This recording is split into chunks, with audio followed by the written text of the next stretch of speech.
واش عمرك حسيتي بوحدة وسط ناس جالس معاهم؟ بحال شي فراغ كيعيش لداخل تاعك بلا سبب واضح. العلم كيقول أن الشعور بالوحدة ماشي دايما كيعني العزلة، مرات كيعني أن دماغك مبقاش كيتلقى الاتصال الحقيقي مع الناس. كثرة العلاقات السطحية، قلة الصدق وغياب الإنصات كيعزلوك أكثر من الوحدة نفسها.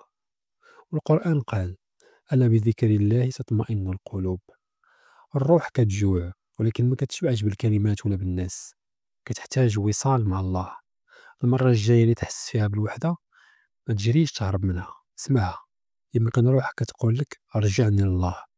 ما تنساش تتابع القناة. سلام. واش عمرك حسيتي بوحدة وسط ناس جالس معاهم؟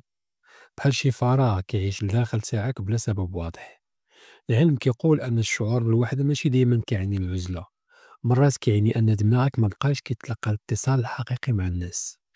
كثرة العلاقات السطحية، قلة الصدق وغياب الإنصات كيعزلوك أكثر من الوحدة نفسها. والقرآن قال: ألا بذكر الله تطمئن القلوب. الروح كتجوع، ولكن ما كتشبعش بالكلمات ولا بالناس، كتحتاج وصال مع الله. المرة الجاية اللي تحس فيها بالوحدة ما تجريش تهرب منها، اسمعها. يمكن روحك كتقول لك رجعني لله. ما تنساش تتابع القناة. سلام.